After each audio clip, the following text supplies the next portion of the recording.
आशा करता हूँ आप सब अच्छे होंगे। और हम लोग इलेक्ट्रोमैग्नेटिक इंडक्शन विद्युत चुंबकीय प्रेरण 12th क्लास आरबीएससी का लेसन नंबर 9 कंप्लीट कर रहे थे। और हम आज जो टॉपिक पढ़ने वाले हैं वो बहुत इंपॉर्टेंट है और इस साल बोर्ड एग्जाम 2021 में आने की पूरी संभावना रखता है। आपको बता दूं मैं 2019 में आया हुआ है। ये अच्छा टॉपिक है, काफी बार पूछा गया है, तो आप इसको अच्छे से पढ़ेंगे। काफी अच्छा टॉपिक है और टॉपिक है समचुंबकीय क्षेत्र में चालक छड़ की गति के कारण विद्युत वाहक बल। टॉपिक से नाम स्पष्ट हो रहा है, आपको क्या चाहिए? समचुंबकीय क्षेत्र चाहिए। तो हम एक चुंबकीय क्षेत्र लेंगे जिसका मान क्या रहेगा? हर एक बिंदु पर एक समान रहेगा। ओके, उसमें क्या करेंगे? चालक छड़ रखेंगे, चालक छड़ रख देंगे, कोई एल लंबाई की चालक छड़ ले लेंगे और उसकी गति करवाएंगे, उसको मोशन में लेके आएंगे। तो उससे जो इंड्यूस्ड ईएमएफ प्रेरित विद्युत वाहक बल है उसका वैल्यू निकालनी है। Induced EMF in a conductor road moving in equal magnetic field. बहुत अच्छा टॉपिक है, चलते हैं हम लोग। ओके, तो आप क्या देखेंगे? सबसे पहले समचुंबकीय क्षेत्र बनाएंगे। तो आप शायद जानते होंगे चुंबकीय क्षेत्र ना हम लोग दो प्रकार से दिखाते हैं, या तो दिखाते हैं हम लोग डॉट से या दिखाते हैं हम लोग क्रॉस से। लेसन नंबर 9 में आपने सीखा होगा डॉट का मींस होता है चुंबकीय क्षेत्र की दिशा बाहर की ओर, लंबवत बाहर की ओर, आउटवर्ड। ओके, और क्रॉस का मींस होता है चुंबकीय क्षेत्र की दिशा इनवर्ड, अंदर की तरफ। आपने देखा होगा ना, आपने लिखा होगा डॉट या क्रॉस। डॉट का मींस होता है चुंबकीय क्षेत्र या मैग्नेटिक फील्ड की डायरेक्शन आउटवर्ड होती है, परपेंडिकुलर, लंबवत होती है, वो तल के लंबवत। ओके, इस मान लीजिए प्लेन है और मैंने यहाँ पे डॉट लिखा है, इसका मींस है कि जो मैग्नेटिक फील्ड की डायरेक्शन है वो आउटवर्ड है, परपेंडिकुलर आउटवर्ड है। ओके, और अगर मैंने क्रॉस लिखा है तो इसका मींस है वो इनसाइड है, अंदर की तरफ है, लंबवत। ओके, तो सबसे पहले आप लोग समचुंबकीय क्षेत्र बनाएंगे। तो मैं मानता हूं कि मैं यहाँ पर एक समचुंबकीय क्षेत्र लेता हूं, ये लीजिए। ये डॉट का मीन समझ रहे होंगे आप लोग, जो हम चुंबकीय क्षेत्र ले रहे हैं या मैग्नेटिक फील्ड ले रहे हैं वो मैग्नेटिक फील्ड की डायरेक्शन किस तरफ है? ये जो प्लेन है ना, इस प्लेन के इनसाइड है। और कैसे? परपेंडिकुलर इनसाइड है। ओके, लंबवत अंदर की ओर है। ठीक, यहां हर एक पॉइंट पे आप क्या देख रहे हैं? मैग्नेटिक फील्ड इक्वल है। ओके, अब हमें क्या करना है? समचुंबकीय क्षेत्र हो गया, इसमें चालक छड़ की गति के कारण आपको एक कंडक्टर रोड लेनी है। तो मैं मानता हूं मेरे पास एक रोड है, ये लीजिए, ये एक रोड है अपने पास। ठीक, इस रोड का ये जो पॉइंट है ये P पॉइंट है और ये कौन सा है? Q पॉइंट है। इस पे दो सिरे हैं, दो एज हैं, एक एज P है, दूसरा एज Q है। ओके, और मानते हैं ये जो आपके पास रोड है इसकी लेंथ L लेंथ है। कितनी लेंथ है? L length. और मान लीजिए ये इस डायरेक्शन में v वेलोसिटी से मोशन में है, इस तरफ v वेग से गति कर रही है। ओके, अब हमें क्या निकालना है? विद्युत वाहक बल निकालना है। ओके, तो हम लोग क्या करने वाले हैं? देखो, विद्युत वाहक बल फ्लक्स में परिवर्तन से भी निकाल सकते हैं, लेकिन हम लोग यहाँ फ्लक्स में परिवर्तन से नहीं निकालेंगे। हम यहाँ पर दो प्रोसेस काम में लेंगे, उन प्रोसेस से विद्युत वाहक बल निकालने वाले। बहुत अच्छा डेरिवेशन है, आप अच्छे से समझेंगे, बहुत अच्छा कॉन्सेप्ट है। ओके, तो सबसे पहले आप क्या करेंगे? आपके पास एक चालक छड़ है, कंडक्टर है, आपको पता है चालक छड़ है मतलब उसमें इलेक्ट्रॉन्स फ्लो होंगे।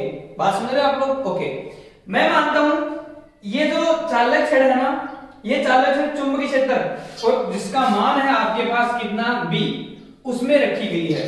और यहां पे हमने डॉट लगाया है। डॉट का मींस ये हुआ कि जो चुंबकीय क्षेत्र है ना, इसकी डायरेक्शन इस प्लेन के परपेंडिकुलर आउटवर्ड है, मतलब चुंबकीय क्षेत्र इस तरफ है, बाहर की ओर। समझ रहे हो आप लोग? ओके, और हम लोग चालक छड़ की गति किस प्रकार से करा रहे हैं? इस प्रकार से करा रहे हैं। तो आप देखिए, ध्यान से देखेंगे आप लोग, क्या चुंबकीय क्षेत्र बाहर की तरफ इस प्रकार से है और ये जो रोड है ना, ये रोड इस प्रकार से गति कर रही है। तो आप लोग देख रहे हैं शायद दोनों में कितना डिग्री का एंगल है? 90 डिग्री का एंगल है। मतलब यहां पर V और B, चलो इसको हम लोग वेक्टर फॉर्म में दिखा देते हैं। क्योंकि वेग वेलोसिटी वेक्टर होता है और b मैग्नेटिक फील्ड वेक्टर होता है। तो ये दोनों कैसे हैं, परपेंडिकुलर है। बात समझ रहे हैं आपको? ओके, अब हम लोग यहाँ पर विद्युत वाहक बल निकालने वाले हैं, ठीक। तो लोग कैसे करने वाले हैं, देखिए ये जो चालक है, इस चालक, ये जो चालक है कहीं ना कहीं परमाणु से मिलकर बना होगा। ओके, हम जानते हैं परमाणु में इलेक्ट्रॉन होते हैं, प्रोटॉन होते हैं, न्यूट्रॉन होते हैं। ओके, और मान लीजिए उदासीन है। उदासीन होने का मतलब यह है कि इसमें जितने इलेक्ट्रॉन होते हैं, जितने धनावेशित कण होते हैं, उतने कौन से कण होते हैं, ऋणावेशित कण होते हैं। बात समझे आप लोग? ओके, अगर यहां विद्युत वाहक बल प्रेरित होता है तो इस चालक छड़ का एक सिरा धनावेशित हो जाएगा और दूसरा क्या हो जाएगा, ऋणावेशित हो जाएगा। अब कौन सा सिरा धनावेशित होगा, कौन सा ऋणावेशित होगा, उसका हमें पता लगाना है। बात समझे आप लोग? ओके, तो आप क्या देखेंगे, जब ये चालक छड़ को आप इस चुंबकीय क्षेत्र में गति करवाएंगे ना, तो गति के फलस्वरूप इस में उपस्थित आवेशों पर एक बल लगता है जिसको हम लोरेंज बल बोलते हैं। कौन सा बल बोलते हैं, लोरेंज बल, ठीक है। और लोरेंज बल का जो मान होता है वो होता है मेरे प्यारे बच्चों, इसकी गति के कारण, किस गति के कारण, इस चालक छड़ की गति के कारण इस चालक छड़ में उपस्थित जो आवेश हैं उन आवेशों पर कौन सा बल लगता है, लोरेंज बल लगता है। और लोरेंज बल का जो मान होता है वो आपने लेसन नंबर 7 में पढ़ा था, क्या होता है, Fm magnetic field, magnetic field के वजह से लगने वाला फोर्स Fm, ओके, जिसको हम लोग मैग्नेटिक फोर्स बोल सकते हैं या लोरेंज बल बोल देंगे, उसका मान होता है बच्चों कितना, qv vector cross b vector. बात समझ रहे आप लोग? ओके, जब आप लोग इसको ओपन करेंगे तो खुलेगा कौन सा, qvb sin थीटा। आप देखेंगे थीटा की वैल्यू कितनी है, यहाँ पर 90 डिग्री है, क्योंकि v और b, ये v इस डायरेक्शन में है और b इस डायरेक्शन में है। अरे b लंबवत बाहर की ओर है और v इस तरफ है। बताओ थीटा की वैल्यू कितनी, 90 डिग्री। तो Fm की वैल्यू कितनी हो जाएगी, qvb। ओके, अब इस चालक छड़ की गति के कारण यहां पर जो उपस्थित आवेश हैं उन आवेशों पर एक बल लगेगा और उस बल के वजह से इस छड़ के सिरों पर आवेश अपने आप वितरित हो जाएंगे और कोई एक सिरा धनावेश हो जाएगा, कोई एक सिरा ऋणावेश हो जाएगा। क्यों हो जाएगा, क्योंकि इसमें जितने धनावेश हैं उतने कौन है, इसमें ऋणावेश है। चलो इस पे लगने वाले बल देखते हैं हम लोग। तो आप लोगों ने लेसन नंबर 7 में फ्लेमिंग के बाएं हाथ को पढ़ा होगा। फ्लेमिंग के बाएं हाथ के नियम के अनुसार आप लोगों ने यहाँ पे चालक छड़ में लगने वाले बल को निकाला होगा। क्या निकाला होगा, या लगने वाले आवेश पर लगने वाले बल की दिशा देखी होगी। तो आप लोगों ने क्या देखा था, आप लोगों ने बाएं हाथ को इस प्रकार से फैलाया होगा, ठीक है, कि अंगूठा, तर्जनी और मध्यमा लंबवत हो। तो ये जो तर्जनी होती है ये चुंबकीय क्षेत्र की दिशा को दिखाती है, मध्यमा चालक या आवेशक गति है उसको दिखाती है और ये अंगूठा बल को दिखाता है। एक बात देखिए आप ध्यान से, ये जो आवेशक गति है ये आवेशक गति उसी दिशा में होगी जिस दिशा में चालक छड़ गति कर रही है। चालक छड़ इस दिशा में गति कर रही है, इसका मतलब ये हुआ कि इसमें जितने भी कण उपस्थित है, जितने भी धनावेश ऋणावेश उपस्थित है, वो सारे सारे किस दिशा में गति कर रहे हैं, इसी दिशा में गति कर रहे हैं। बात समझ रहे हैं आप लोग? ओके, तो अब हम लोग फ्लेमिंग के बाएं हाथ का नियम को काम में लेते हैं और यहाँ पर चालक में उपस्थित उन कणों पर या धनावेश या ऋणावेश कणों पर लगने वाले बल की दिशा को देखते हैं। अब ये सेट कीजिए, ये तर्जनी ये किसको दिखाती है, ये दिखाती है चुंबकीय क्षेत्र की दिशा को। बताइए चुंबकीय क्षेत्र की दिशा इनवर्ड है कि आउटवर्ड है? सर आउटवर्ड है कि नहीं है? क्योंकि यहाँ पर डॉट है, क्रॉस नहीं है। क्रॉस होता तो अंदर की तरफ, डॉट है तो बाहर की तरफ। तो ये लीजिए डॉट बाहर की तरफ। ओके, अब हमने यहाँ पे क्या दिखाना है, वी वेग, मध्यमा किसको दिखाती है, आवेशित कणों के वेग को दिखाती है। कण किस तरफ गति कर रहा है, इस तरफ। तो बताओ ये इस तरफ होगा तो ये किस तरफ हो जाएगा, इस तरफ। तो ये कौन, चुंबकीय क्षेत्र B, ये कौन V, तो ये किसको दिखाता है, F को दिखाता है। तो F किस डायरेक्शन में जाएगा, नीचे की तरफ हो जाएगा। समझ रहे हो आप लोग? ढंग से देखना, बहुत अच्छा कॉन्सेप्ट है। देखिए आप इस प्रकार से फैला लेंगे बाएं हाथ के अनुसार और आप क्या देखेंगे, अगर ये अंगुली कौन सी, तर्जनी अगर मैग्नेटिक फील्ड की डायरेक्शन दिखाती है और ये मध्यमा किसको दिखाती है, कणों की, जो आपके पास अभिसित कण है ना, इसमें पार्टिकल, चार्ज पार्टिकल हैं, उनकी वेलोसिटी डायरेक्शन को दिखाता है, तो ये थंब अंगूठा किसको दिखाएगा? ये अंगूठा दिखाएगा इस पे लगने वाले मैग्नेटिक फोर्स की डायरेक्शन को। ओके, तो हम लोग इसको इसमें एडजस्ट करते हैं। तो आप क्या देखेंगे, ये अंगुली किसको दिखाएगी? मैग्नेटिक फील्ड की डायरेक्शन। बताओ मैग्नेटिक फील्ड डायरेक्शन इनवर्ड है आउटवर्ड है? सर आउटवर्ड है। ओके, ये किसको दिखाती है? मोशन को। किसके मोशन को? जो चार्ज पार्टिकल आवेशित कण है ना, उनकी कणों की गति की दिखा बताएगी। तो बताओ आवेशित कण कौन है इसमें? धनावेश और ऋणावेश। तो धनावेश ऋणावेश इस तरफ गति कर रहे हैं, तो ये लीजिए इस तरफ गति हो गई। ये किसकी डायरेक्शन? मैग्नेटिक फील्ड की डायरेक्शन। ये किसकी डायरेक्शन? ये आवेशित कणों की गति की दिशा। ये कौन होगा? लगने वाला बल। इसका मतलब ये हुआ, और आप याद कीजिए जब आपने लोरेंज बल पढ़ा था और आपने बाएं हाथ से उन पे लगने वाले बल की दिशा निकाली थी, तो आपने निकाला धनावेश पर लगने वाले बल, पॉजिटिव चार्ज पार्टिकल पे लगने वाला फोर्स निकाला था आपने। तो बताओ फोर्स डायरेक्शन किस तरफ हो गई? नीचे की तरफ हो गई। इसका मींस ये हुआ कि इस प्लेट में जितने भी पॉजिटिव पार्टिकल हैं, जितने पॉजिटिव चार्ज हैं, वो सारे के सारे किस तरफ आ जाएंगे? नीचे की तरफ आ जाएंगे। बात समझ रहे हो? मतलब सारे के सारे धनावेश कण यहाँ पे हो जाएंगे। जैसे धनावेश कण नीचे आ जाएंगे, तो आप मेरे को बताओ यहाँ पर कैसा, ये जो एज है, ये एज कैसा हो जाएगा? पॉजिटिव एज हो जाएगा। अगर धनावेशित कण नीचे की तरफ आ रहे तो ऋणावेशित कण इधर जाएंगे ऊपर की तरफ, तो नेगेटिव पार्टिकल किस तरफ ले जाएंगे? ऊपर की तरफ ले जाएंगे। बात समझ रहे हो? तो आप क्या देखेंगे, इस छड़ का कौन सा सिरा धनावेशित? पी सिरा धनावेशित हो जाएगा, पॉजिटिव हो जाएगा, और क्यू जो एज है वो कैसा हो जाएगा? नेगेटिव हो जाएगा। अब आप जानते हैं यहां पर धनावेश हो गया, यहां पर ऋणावेश हो गया, तो धनावेश और ऋणावेश की उपस्थिति के कारण यहां पर एक विद्युत क्षेत्र का निर्माण हो जाता है। और आप जानते हैं विद्युत क्षेत्र की दिशा किधर होती है? धनावेश से ऋणावेश की ओर होती है। तो बताओ विद्युत क्षेत्र की दिशा किधर हो जाएगी? P से Q की ओर हो जाएगी। ये किसकी दिशा हो गई? विद्युत क्षेत्र की दिशा होगी। बात समझ रहे हो आप लोग? ओके, एक बात बताओ आप लोग, यहां पर लगने वाले बल की दिशा किस तरफ हुई? नीचे की तरफ हुई ना, क्योंकि मैंने बताया लोरेंज बल जो लगता है, यहां जो हमने ये बल पढ़ा था, ये बल किसके लिए पढ़ा था? धनावेशों के लिए। तो बताओ धनावेशों पर लगने वाला बल किस तरफ हो जाएगा? नीचे की तरफ। तो ये बल कौन सा बल है? Fm बल है।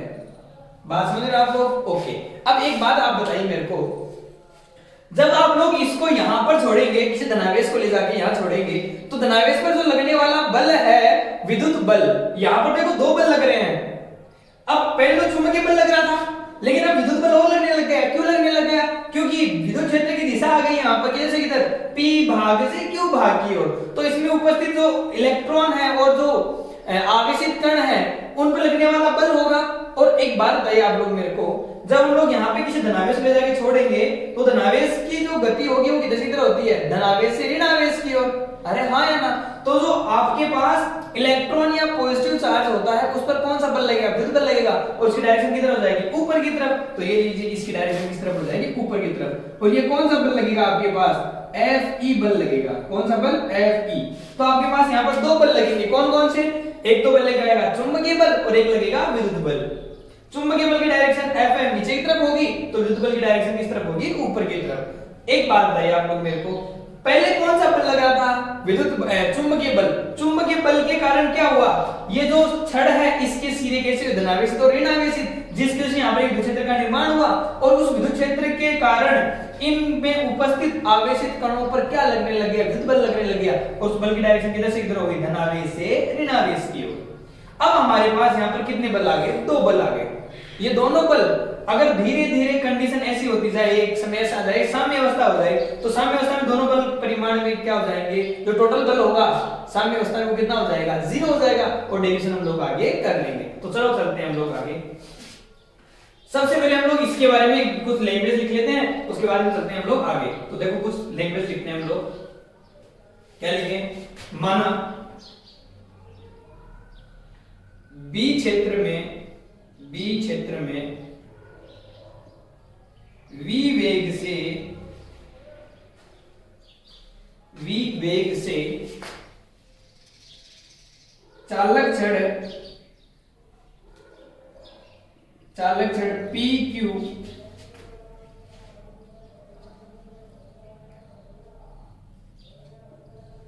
B के लंबवत गति करती है, B के लंबवत गति करती है, तो चालक छड़ में उपस्थित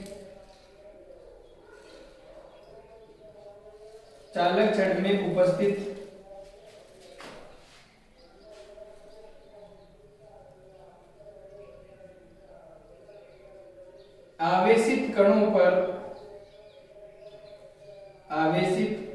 पर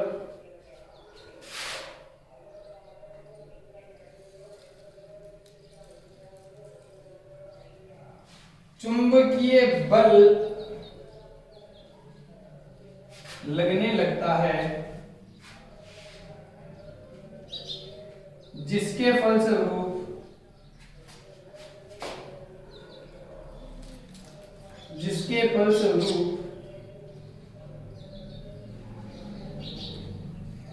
चालक छड़ का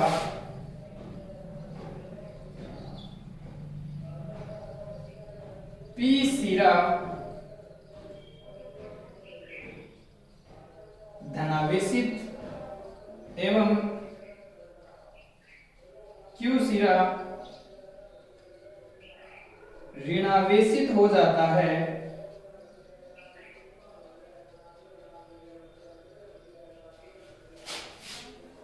जिसके फलस्वरूप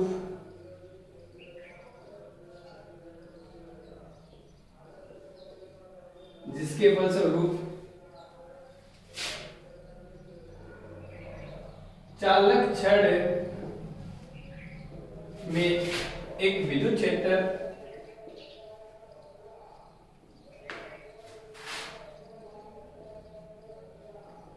E का निर्माण होता है,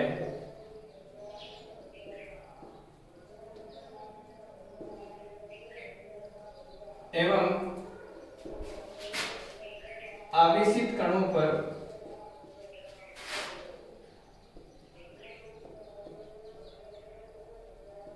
चुंबकीय बल के साथ साथ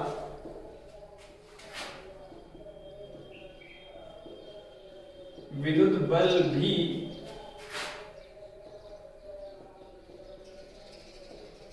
आरोपित होने लगता है,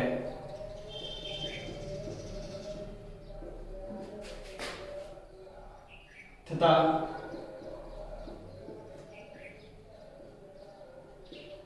साम्य अवस्था में कुल बल शून्य हो जाता है। जैसे ये साम्य अवस्था में आएंगे टोटल बल का मान कितना हो जाएगा? 0। अब आप मेरे को बताइए पहले कौन सा बल लगा? विद्युत बल, चुंबकीय बल, और बाद में कौन सा? विद्युत बल। तो चुंबकीय बल का मान कितना होता है? वो होता है, हम लिख लेते हैं Fm plus Fe equals to कितना? 0, या बोला Fm का मान वो है Q V vector cross B vector equals to Fe का मान प्लस, आप जानते हैं Fe का मान QE होता है, okay. F equals to QE equals to कितना? 0। लेसन नंबर 1 में विद्युत बल का मान पढ़ा था आपने, F equals to QE, okay. अब इसका पक्षांतर करते हैं हम लोग इस तरफ, तो QE वेक्टर इक्वल्स टू क्या हो जाएगा? माइनस का Q V vector cross B vector, क्या Q से Q कैंसिल हो जाएगा, और E वेक्टर इक्वल्स टू कितना हो जाएगा? ये हो जाएगा माइनस का V क्रॉस B। अब आप देखिए ध्यान से, यहां पर जो E की डायरेक्शन होती है वो डायरेक्शन कैसे होगी? V और B के क्रॉस प्रोडक्ट से जो डायरेक्शन आती है उसके भी अपोजिट होगी, ओके। अब हम देखते हैं, हम क्या देखते हैं कि यहां पर क्रॉस प्रोडक्ट है, क्रॉस में साइन आता है, तो ये जो वैल्यू होगी ओपन होगी वो क्या हो जाएगी? VB sin थीटा, थीटा की वैल्यू कितनी है दोनों के बीच में? 90, क्योंकि V और B दोनों परपेंडिकुलर है। अरे B इस तरफ है, V इस तरफ है, ऐसे और ऐसे, तो थीटा की वैल्यू कितनी? 90। तो अपन लिखेंगे V और B कैसे है? परपेंडिकुलर है, तो थीटा कितना हो जाएगा? 90 हो जाएगा। तो बताइए क्या हो जाएगा? E की जो वैल्यू आएगी वो कितनी आएगी? माइनस का VB sin 90। और अगर हम लोग इसका परिमाण लें, हम क्या लें? इसका परिमाण लें, तो बोलो E की वैल्यू कितनी हो जाएगी? यहां से E की वैल्यू आ जाएगी मेरे पास, बताइए कितनी? माइनस क्या प्लस हो जाएगा? कितना हो जाएगा? VB। Equation number 1, okay. यहां तक मेरे हिसाब से कोई डाउट आपको नहीं होगा। एक बार यहां तक आप नोट्स बनाएं, उसके बाद चलते हैं हम लोग आगे।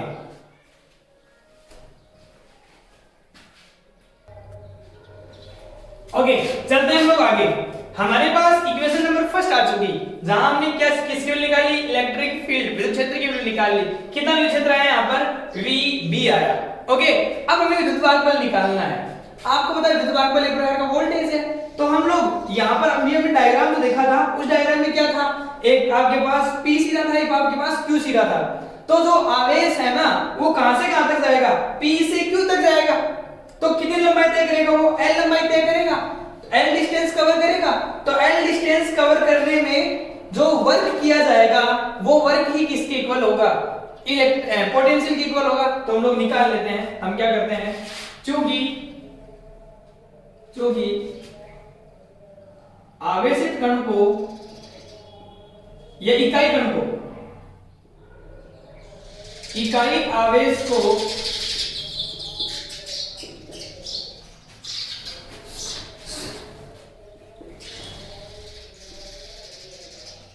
विद्युत क्षेत्र के अंदर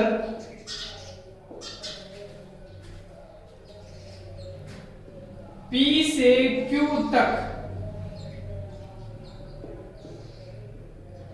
ले जाने में किया गया कार्य विद्युत वाहक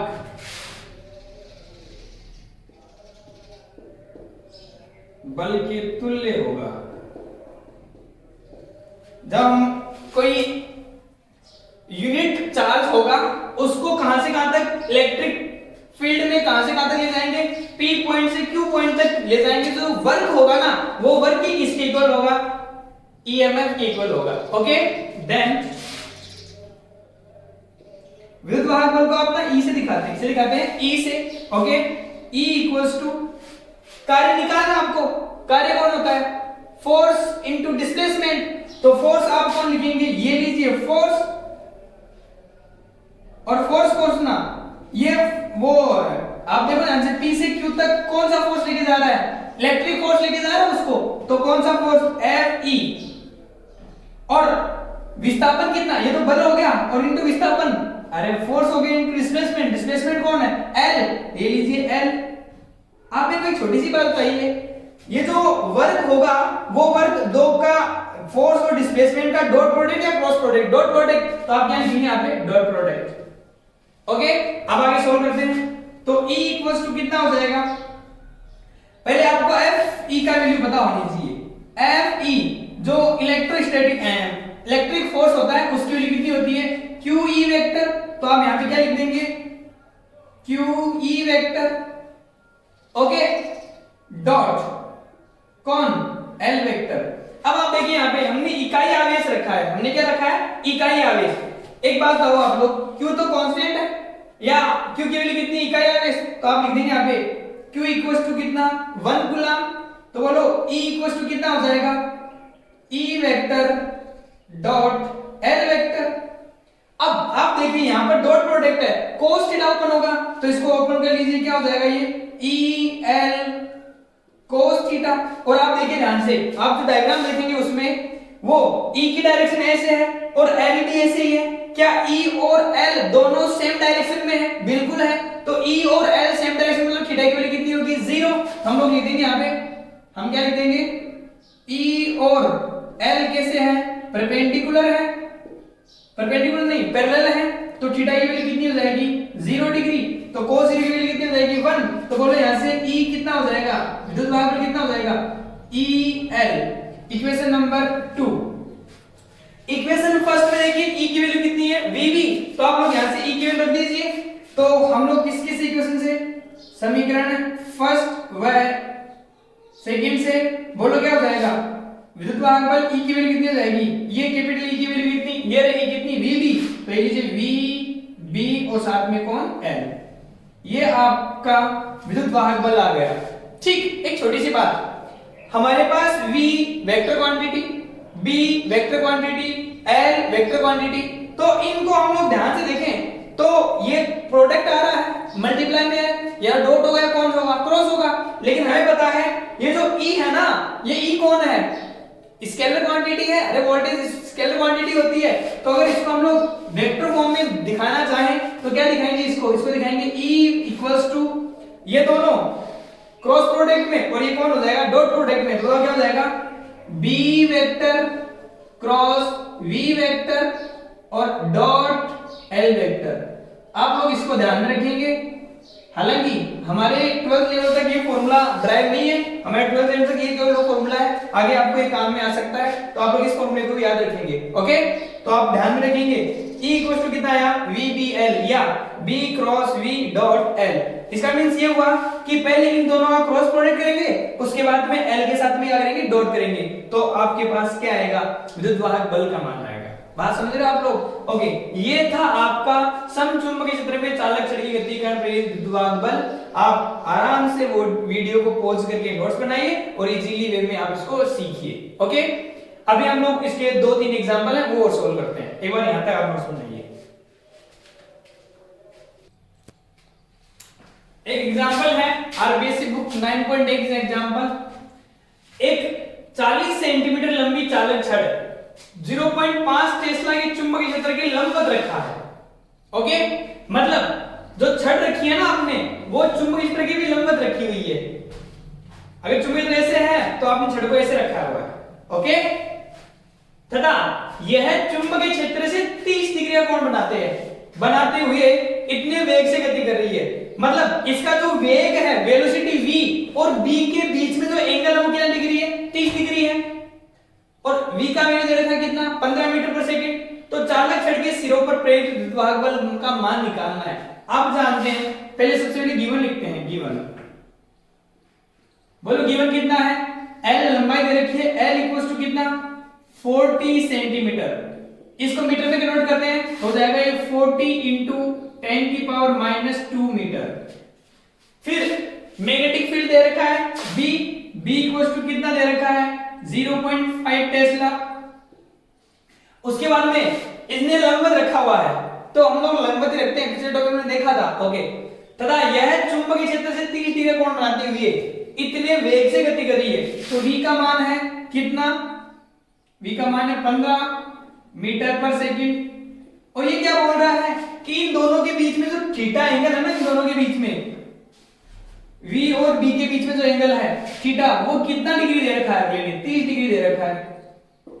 तो प्रेरित विद्युत वाहक बल का मान निकालना है। अभी हमने पीछे फॉर्मूला पढ़ा था E वेक्टर या E का मान कितना आया था, वो आया था आपके पास sir B vector cross V vector और साथ में कौन L था। हम लोग इसको ओपन करते हैं तो B V sin थीटा आएगा क्योंकि क्रॉस प्रोडक्ट है।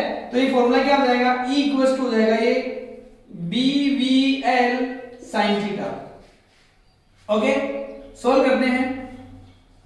E इक्वल्स टू बोलो B की वैल्यू कितनी, B की वैल्यू सर ये रही 0.5 टेस्ला, तो 0.5 इंटू V वेलोसिटी कितना 15 ये लीजिए इंटू L कितना है 4 सेंटीमीटर, तो ये कितना हो जाएगा 40 इंटू 40 है ना, 40 इंटू 10 की पावर -2 इंटू साइन और थीटा कितना दे रखा है साइन 30। सोल्व करते हैं इसको, आ जाइए।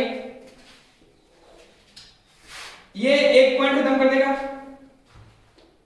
ओके, तो बचेगा कितना E इक्वल्स टू 15 को 5 से 75 इंटू ये साथ में कितना 4 और ये देखो 10 की पावर -2 है ना, तो ये हो जाएगा 0.4 इंटू साइन 30 कितना होता है 1/2। तो E इक्वल टू कितना हो जाएगा, ये हो जाएगा 0.2 ये 2 तो 75 इंटू 0.2 तो E इक्वल टू कितना हो जाएगा 1.5 वोल्ट। तो इतना आपके पास विद्युत वाहक बल प्रेरित होगा। ओके, अच्छा न्यूमेरिकल है, आराम से देखिए इसको। इसके बाद हम लोग एक न्यूमेरिकल और करते हैं।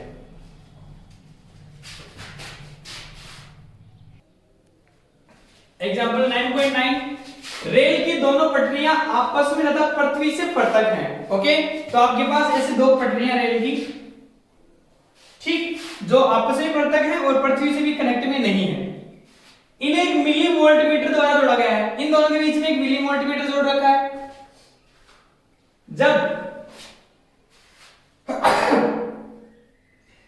इन पर एक रेलगाड़ी 180 किलोमीटर पर आवर की स्पीड चल रही है, तो यहां पे एक रेलगाड़ी ये चल रही है इस पे, और तो आप देखो ध्यान से, यहां पर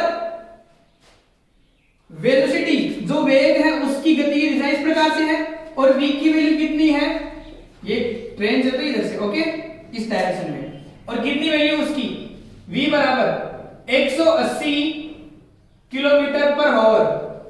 तो आप इसको मीटर पर सेकंड में कन्वर्ट कर लीजिए, तो v इक्वल टू कितना हो जाएगा 180 इंटू किलोमीटर को मीटर में कन्वर्ट करेंगे तो 10 की घात 3 डिवाइड बाई आवर, घंटों को सेकंड में कन्वर्ट करना है तो 3600, ले लीजिए कितना 3600, या सीधा सा बोल दीजिए इसको 5 बटा 18 से गुणा कर दो, ओके।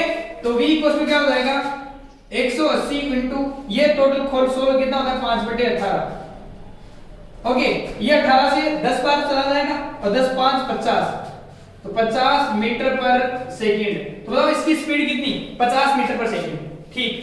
अब क्या बोल रहा है आगे कि चल रही है तो मिली वोल्ट मीटर का पाठ्यांक क्या होगा, वोल्ट मीटर का पाठ्यांक मतलब वोल्ट विभवांतर माप रहा है अगला, मतलब कौन प्रेरित विद्युत बल, मतलब किसका मान निकालना आपको, ई का मान निकालना है। और अगला क्या बोल रहा है, दोनों पटरियों के मध्य की दूरी 1 मीटर है, मतलब यहां पर L का मान दे दिया अगले ने, तो बोलो L कितना 1 मीटर, तथा पृथ्वी के चुंबकीय क्षेत्र का ऊर्ध्व घटक मतलब लंबवत होगा ना, अच्छा, तो B का मान दे दिया अगले ने, बोलो B का मान कितना दे रखा है 0.2 इंटू 10 की पावर माइनस का 4 टेस्ला।